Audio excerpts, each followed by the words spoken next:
Cheers! Cheers! Tinaas ko ang aking kupita ng may lamang alak. Tinaas din ng dalawa kong kaibigan na si Becca at Maki ang mga kupita nila at nakipagpiskian ng baso. Cheers! Cheers! Masiyang nag-get together kaming tatlo sa birthday ni Maki na dinaos ito sa isang bar, arkilado niya ang buong bar. Well, kakilala naman niyang may-ari, kaya madaling napakiusapan nito na doon magdaos ng kaarawan kasamang malalapit na kaibigan nito at pamilya na mahilig mag-bar hopping. Napapayag ako ng dalawang tumungo roon. Isa sa dahilan, ayoko pang umuwi at makita si Carter. We had fight in his office dahil sa akin niya sinisisi ang lahat. Good thing napakiusapan ko investors na huwag tuloy ang i-withdraw na pag-usapan naming kontrata. Gusto ko sana sagurin to sa office niya kanina at ibalik dito ang kinagagalit itong kontrata para I stop myself. Instead na gawin yon, pinabot ko na lang yon kay Tina kanina bago mag-uwian. Besh, mabuti naman at napagbigyan mo ko ngayon. Maligayang sinabi ni Maki matapos itong tunggain ang alak sa baso niya. Tumungga muna ako ng alak tsaka sumugod. Of course, it's your birthday. Magpapahuli pa ba ako dito? Nakangiti kong sagot dito. Basta, sa birthday ko rin ha, punta ka. Ganito rin tayo pero night swimming naman para maiba. Ang sabi naman ni Becca, ay, maganda yon bakla, gusto ko yan. Agad na pagsang-ayon ni Maki kay Becca. Sure, count me in. Hoy besh, sana pala sinama mo yung pogi mong asawa. Nasabi ni Marky. I wanted to roll my eyes, ngunit pinigilan ko. Next time. Tamang-tama sa birthday ko, try ko ring invite siya. Masayang pahayag ni Becca. Wari excited na to sa birthday niya. Duh! Akala ko ba hindi ka boto sa naging asawa ng kaibigan natin? Bakit ngayon na iba yatang ihip ng hangin? Ha, bakla? Ang sabi ni Maki, na kinatawa namin ni Becca. Move on, bakla, dahil kasal na ang kaibigan natin. Aasa na lang kung may pag-asa kapag makapaghiwalay na yan sila ni Carter.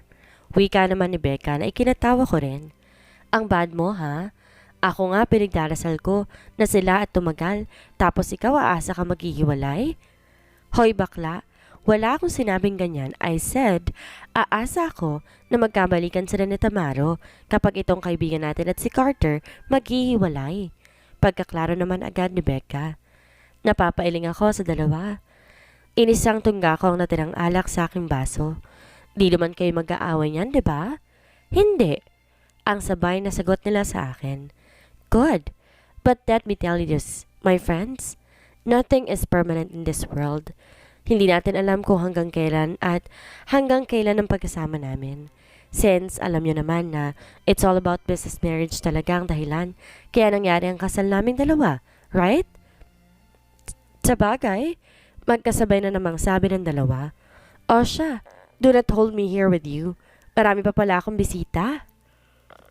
Wika ni Maki at tumayo na matapos magpaalam sa amin ni Becca. Ayan, kakamarites mo, nakalimutan mo ng mga bisita mo. Sigaw ni Becca kay Maki. Pagkaalis ni Maki, hinarap ako ni Becca. Kamusta ang buhay may asawa? Tanong nito sa akin. I moved my shoulder.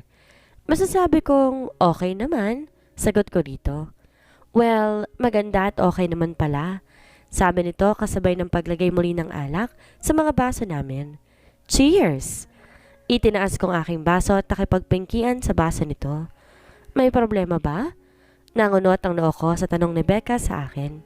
Problema? Wala. Oh, come on. Kilala kita, Olivia. Kapag ganyan ka, may problema ka. Go. What is it? Pagpipilitan nito. Wala nga. Pagkakaila ko pa rin. Olivia? Magsayaw na nga lang tayo dun sa stage. Look, marami na sila dun, no? Oh, avoiding ha? Pero sige, tara na't gusto ko rin sumayaw ng walang katapusan. Ngumiti ako rito.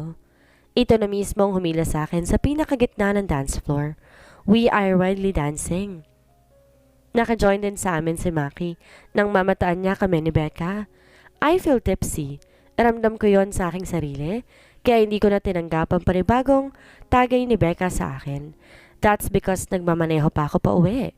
Sige lang, uminom ka pa at ihahatid ka naman namin. Wika ni Becca. No, kaya ko pa namang magmaneho but anyway, last na talaga to ha, ayoko na talaga.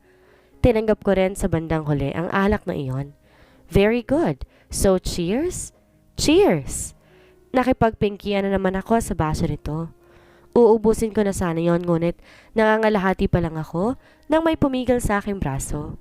When I turn around, nagulat ako nung si Carter ang nakita ko. Pati si Becca nagulat din dito. Walang pasabi. Kinuha nito sa kamay ko ang baso at ito mismong umubos ng alak ko. Oh ha? Becca, anong ginagawa mo rito? Mahinang talong ko rito habang nakikipagtitigan ako sa seryosong mukha nito. Oh hi Carter, welcome to my party. Ang kararating lang sa direksyon namin na si Maki ang unang bumati rito. Happy birthday Maki. Pagbati nito dito. Oh, isang tagay naman dyan. Inabot ni Maki isang kopita na hawak nito kay Carter. Sure. Inisang lagok muli ni Carter ang alak. Napalunok ako habang nakatingin sa napakaseryoso nitong mga titig na ipinukol sa akin. Hi Carter. Binati ito ni Becca na makarecover na to sa gulat. Tumangulang to sa dalawa. Olivia, punta muna ako ng CR, maiwan ka muna namin. Maki, tara, sumaan mo ako dahil nahihilo ko. Wika ni Becca sabay hablot kay Maki. Enjoy, Carter. Maiwan na muna namin kayo. Ang sabi naman ni Maki. Pagkatayo ng dalawa, hinarap ko si Carter. Let's go? Hindi ko inaasahan na hilahin ito ang braso ko at tinayo ko sa aking kinaupuan. Inabot din ito ang bag ko. Carter, ano ba? Hindi pa ako nakapagpaalam sa mga kaibigan ko. Hindi ito nakinig at patuloy lang nitong hinila ang braso. Dahil sa marami ang nainom ko, kaya nakaramdam ako ng pagkahilo. Carter, hindi pa ako nakakapag... Sa akin, nagpaalam ka? Mariing wika nito sa akin. At bakit ako magpapaalam sa'yo? Ano ba kita? I can do whatever. Get inside. Mariing sabi nito nang buksan ang kotse nito sa harap. Ayoko. Kaya ko pa magmaneho ng kotse ko. Nagmatigas ako at hindi pumasok. Nagulat ako nang sapilitan niya akong ipasok sa passenger seat. Umikot to at pumasok sa kabilang pinto. Inabot nito ang bag ko at kinuha ang susi ko. Pagkaraay, kumuha niyon. Bakit pa nangingalam ka sa akin? Tanong ko maya-maya nung nagmamaneho na ito. Nilingon niya ako ng kaniyang seryosong titig. Really? You are asking if who I am to you? I am still your husband. Nakalimutan mo na ba? Ngumisi ako at napapailing. Let me correct you. Yes, my husband. Asawa nga kita. Asawa sa kapirasong papel. Tumahimik ito at di na muling nagsalita. But anyway, salamat at sinundo mo ko. I think hindi na nga ako makakapagmaneho dahil hilong-hilo na ako. Kahit naiinis ako sa'yo, salamat pa rin. Ayoko sanang magkautang na loob sa'yo. Wait, kanina mo ba nalaman kung nasan ako? Humarap ako rito. Hindi ito kumibo at patuloy pa rin sa kanyang pagmamaneho. Okay, I am talking to the cold air. Inirapan ko ito at pumikit na lang. Di ko na malayan ginupurin agad ako ng kadiliman at agad nakatulog. Carter's POV. Tinitigan ko ang maamong mukha nito na nahihimbing sa pagtulog. Napapailing ako. She was taking a conversation a while ago and then bigla naman niya akong tinulugan. I am not responding when she was talking. Gusto kong patapusin muna siyang magsalita sa gusto niyang ilabas. I smiled a bit. You are really funny, huh? Tinulugan mo ako. Inabot ko ang pisngi nito. I was going to wake her up, ngunit bumaba na ang mga mata ko sa namumulan nitong labi. Tumungo roon ang kamay ko at maingat ko yung hinaplos. I feel I was hypnotized at that very moment. Unti-unting lumapit ang mukha ko rito. When I am near her face, naamoy kong amoy alak na naghahalo sa pabango nito na humahalimuyak pati sa hininga nito. I feel the urge to kiss her lips. Malapit na, ngunit bigla itong gumalaw. Agad din akong napalayo mula rito. Shit! What are you doing, Carter? Nakapikit pa rin to sa mga oras na yon. Inabot kong muli ang pisngi niya at marahan tong ginigising. Olivia, wake up! Olivia? Walang tugon mula rito, kaya inulit ko ang panggigising ko rito. Olivia, wake up! Doon mo ituloy sa silid mo ang pagtulog mo. Olivia? Hindi ito nagpatinag. Inalis nito ang kamay ko sa kanyang pisngi at natulog muli. Okay, ayaw mo magising ha? Bubuhatin kita. Wika ko rito upang magising ito. Ngunit nagpatuloy pa rin to sa pagtulog. Ngumisi ako at napapailing. Ang lakas ng loob mo. Nung sabihin kaya mo bang magmaneho, ha? I have no choice but to carry her upstairs. Maingat ko tong binuhat papasok ng bahay at paakyat sa master's bedroom. Maingat ko rin tong nilapag sa malambot na kama. Maingat din ako sa pag-alis ng suot nitong sapatos. Naupo ako ng ilang segundo sa gilid ng kama nito habang pinagmamasdan ko ito. You are so much innocent and beautiful when you are sleeping. Ibang-iba kapag gising ka. I said in a low tone. Kukumutan ko na sana ito nang bigla itong naubo. Napapatakip to sa bibig at parang naduduwal. Bumangon to at pumasok sa banyo. Sinundan ko ito sa loob at nakita ko itong sumusuka dahil sa kalasingan. Are you alright? Itinanong ko ito nang abutan ko siya ng towel. Ang sama ng alak. Paano nandito na ako sa silid ko? Tanong nito habang pinupunasan ng basang mukha. Ginigising kita pero hindi ka nagising, so I decide to carry you in your room. Tumingin to sa akin. Salamat. Inilagay nito sa towel handler ang puting tuwalya. Sinubukan maglakad pabalik sa kanyang kama. Ngunit napahintot at napahawak sa kanyang noo. Pwede mo na... Are you okay? Lumapit ako at inalalayan to sa siko. I am okay. Sige na, ako nang bahala sa sarili. Hindi nito natapos ang sasabihin nang lumingon ito sa akin. Nagtama ang mga paningin namin. Maya-maya lumayo to sa akin at inilis ito ang siko sa kamay ko. But what she did put her in trouble. Muntik itong matumba kung di ko pa nasalo ang bewang nito. What are you doing, Olivia? Are you really okay? Tumango ito. Ramdam ko ang pagyakap nito sa batok ko upang kumuha doon ng lakas. Lumunok ako na malapit lang ang labi nito sa labi ko. Buwaba ang mata ko sa namumulang labi nito na kanina lang ay gusto kong halikan. My eyes were still set on her lips. Bumigat ang paghinga ko. I still feel the urge to kiss her lips. Umakyat sa mga mata nito ang paningin ko. Magagalit ka ba kung hahalikan kita? I asked her in my low voice. Napahinga to ng malalim. Carter, will you allow me na hindi ka magagalit? Tanong muli nito. Lumunok to at hindi sumagot at nagkakasalubong pa rin ang mga mata naming nangingislap. When I did not hear anything from her, hindi ako nagdalawang isip na halikan to ng mariin sa kanyang labi.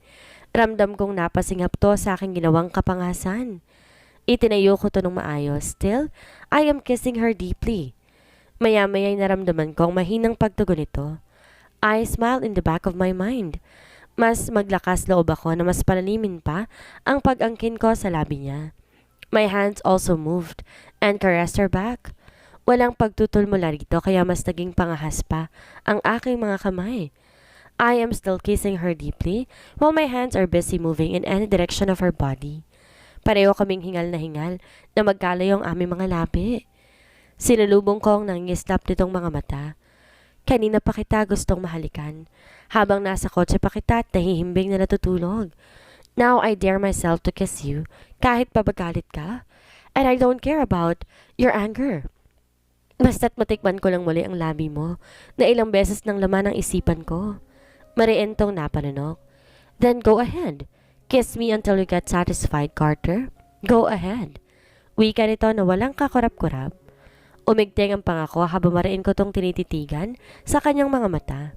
Nakita ko ang marahan nitong pagngiti. Inalis ito ang mga brasong nakapulupot sa aking batok. Bumaba iyon sa aking polo. Napapatingin ako sa ginagawa ng kamay nito. Ang pag-alis isa-isa ng butones sa aking polo. Go ahead, Carter. Kiss me. I long for it. Wika nito. Napatingin pa rin ako sa kamay nito hanggang sumapit to sa pinakahuling butones ng aking polo. And I am longing for this.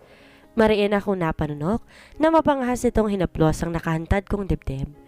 Nagtamang aming mga mata. Walang pag-aalinlangan ang ginawa kong pag-angkin ng kanyang labi. I hardly kiss her. Isang mapagparusang halik na hindi rin ito tinutulan. Ang mga kamay ko na mas mapangahas ang kanyang tinatahak. Hindi ako nagdadalawang isip na unti-unti hubarin ang kanyang suot na damit. I also unhooked her bra. Napaungol pa to na sinakop ng aking kamay ang kanyang magkabilang dibdib. Carter! Mas nagkaroon ako ng lakas ng loob nang dahil sa pag-ungol nito. Patuloy din ako sa paghalik sa labi nito habang tinatangay ko to patungo sa malambot na kama. Hanggang inihiga ko to sa gilid ng kama na hindi pa rin nagkakalayo ang aming mga labi. Bumaba ang labi ko sa nakahantad nitong dibdib. Olivia burst her deepest moan. Ibinaba ko ng tuluyan ang labi ko hanggang sumapit ako sa gitna ng hita nito. Carter! Nagtama ang aming mga mata habang unti-unti ko nang inaalis ang panghuling saplot nito. Oh, Carter! Napasabunot to sa aking buhok nang tuluyan ko ng pagyamanin ng kanyang pagkababae. Pinagsawa ko ang bibig ko sa parte na iyon ng kanyang katawan. I stopped. Kitang-kita ang pagkalukot ng mukha nito sa aking paghinto. Umisi akong tumayo sa gilid ng kama. Napalunok to ng hayagang naghubad ako sa harapan nito. Her eyes sat on my thick shaft. Inabot ko ang dalawang hita nito at pinaghiwalay. I then positioned her body, and we're both longing for this. Sweetheart, I miss this terribly. I miss this every night. Oh, Carter! Isang mahabang ungol ang pinakawalan nito nang inisang pagpasok ko lang sa pagkababae nito. Yeah, that is right. Moan my name, sweetheart. Moan, and I will bring you to the best place we wanted to be. Wika ko na mas binilisan at nilakasan ang bawat pagpasok ko sa kanya. Wala nga itong ginawa, kundi ang umungol ng malakas sa bawat pagdiin ko rito. We rocked on her bottom. Inayaan ko itong marating niya ng ilang beses ang saktulan at inayaan din niya akong magpatuloy sa mariing pag-angkin ko sa katawan niya. She was pleading for more, and I want more for her body. I tried to claim her in a different position. Wala itong naging reklamo. Nagpatuloy ako sa pag-angkin ko rito hanggang sa malapit na ako na kanya namang sinabayan. Oh, Carter! Carter! Olivia! Pareho kaming nagbitiw ng malakas na ungol nang sabay naming narating ang pinakasukdulan ng kaligayahan. Hingal na hingal akong bumagsak sa kanyang ibabaw. Umalis ako sa kanyang ibabaw nang unti-unti kong maramdaman na nabibigatan na ito sa aking katawan. Satisfied now? Anas nito nang humarap sa akin. I smirked and I kissed her forehead. Not yet, sweetheart. Halos pabulong ko rito. What? Kumunot ang noon nito. I winked. Tapos pinatong ko siya sa dibdib ko. Magpahinga muna tayo saglit, Olivia. I just can't get you enough. Lumunok ito at pinamulahan na siyang kinangiti ko. Go on and rest, my sleeping beauty. Mamaya na kita ulit didistorbohin. I am tired. Stop talking, Carter. Anas nito at sumiksik pa sa dibdib ko. Habang ang braso nito nakapulupot sa bewang ko at ang isang binti nito ay nakadantay sa binti ko. Ngumiti ito at tinalikan ako nito sa ulo. Rest well, my wife. I will make her rest for an hour. Tulad ng sinabi ko rito na I still can't get enough of her. Dinistorbo ko ito sa kanyang mahimbing na pagkakatulog. Wala naman akong narinig na nagreklamo mula dito, kaya mas inigihan ko pa ang pagangkin sa katawan nito. Sinulit ko ang buong magdamag na paligayahin ng mga sarili namin. At paulit-ulit na balikan ang rurok ng kaligayahan. Buong magdamag ko rin tong hindi tinatantanan at buong magdamag ko rin tong hindi pinatulog ng maayos. Good morning, sleeping beauty. Agad namang namula ang magkabilang pisngi ko nang mabungaran ko ito sa aking pagising ng umagang iyon. Good morning. Di ako makatingin ng diretso dito. Pilit akong kumakawala sa mahigpit na yakap nito. Hey, stay please. Pinigilan niya akong bumangon. Carter, may pasok pa tayo. Can we stay like this for a day? Hindi. Please. He shows his puppy eyes. Carter, pareho tayong may trabaho. Pareho tayong kailangan ng kumpanya. Pinipilit ko pa rin ang bumangon pero parang bato naman ng mga braso nito na hindi ko mahawi-hawi. It will still run without us. Isang araw lang naman na hindi tayo papasok. He flips my wavy hair. Hindi pwede. Gawin nating pwede ang hindi pwede. How about that? Sabi nito at saka ko kinindatan. Okay, kung ayaw mong pumasok, pues ako ang papasok. Sinubukan kong kumuwala sa pagkakayakap niya sa akin. Ngunit mas nanindigan naman to na pigilan ako. I said no. We are both tired, sweetheart. We deserve to rest. Mas nag-init ang buong mukha ko Nang kubabawan ng malaking katawan nito ang katawan ko. We are both naked. Under the white blanket, kaya ramdam na ramdam ko. Parehong hubad ng katawan namin. Carter? Yes, sweetheart? Ngumisi ito sa akin. Get off, Carter. You're really pretty when you are blushing. Umagang umaga, wag mo kumbulahin. Ngumiti ito. Kailanman hindi ako nambobola, lalo na pagdating sa'yo. Ay, Carter, tigilan mo ako ha. Galit pa rin ako sa'yo. May atraso ka pa sa akin. Bumaba ito sa gilid ko. Ngunit idinantay naman ito ang kanyang binti sa akin, kaya di na rin ako nakawala pa rito. I am sorry about yesterday. Gumilid ako ng higa paharap dito. Bakit ba ang init na lang lagi ng ulo mo? Lalo na sa akin at para bang lagi na lang ako may ginagawang mali sa'yo. Nakakunot ang noong sinabi ko rito. Nagkibit to ng balikat. I feel he does not want to talk about it. Gusto mong malaman kung bakit? I nod. Of course. Bakit nga ba? Tinitigan niya ako na matiim sa aking mga mata. Dahil ayoko makita kang kasama ng aking pinsan. Umawang ang bibig ko. Si Drake? Yes. Ang diretsong sagot nito. Ngumisi ako rito. Are you jealous of him? What if I say yes? Maniniwala ka ba? Umawang muli ang bibig ko sa sinabi nito. Hindi ako makapaniwala kaya marahan akong umiling dito. Means, hindi ka naniniwala? Marahan akong tumango. Fine. I don't force you to believe me, he said. Oh, it's already late, Carter. Bitawan mo na ako at malilate tayong pareho sa Walang lalabas ng bahay sa mismong araw na to. Sabi nito, sabay hawi ng puting kumot na siyang tumatabon sa kahubaran namin. Carter? Yes, sweetheart? Naaaliw kong tingnan habang pilit kong kinukubli ang masasela na katawan ko rito. Stop staring, jerk! Ang ngisi nito'y naging tawa. Bakit itatago mo pa yan sa akin kung nakita ko na ang lahat ng yan? Hindi lang basta nakita, kundi nahawakan at sinamba. Stop it! Hindi ka na nakakatuwa. Ramdam ko ang pamumula ng buong mukha. He winked and he moved. Napasinghap na lang ako nang buhatin niya ako at tinala patungo sa banyo. What are you doing? Tanong ko rito pagbaba niya sa akin sa ilalim ng shower. Let's take a bath together, sweethearts. Hayaan mo rin akong pagsilbihan ka sa araw na to. Napapasinghap ako nang tuluyan itong buksan ng shower. Hindi na ako nakaalma pa nang sinimulan na nga niya akong paliguan sa ilalim ng shower na nauwi rin sa maniit na pagniniig. Nakangiti ako habang nakatingin kay Carter na abala sa paghanda ng aming pagkain. Ayon kasi dito, hindi nito pinapasok si Manang Sita para masauna namin ang buong araw sa bahay na yon na kami lang.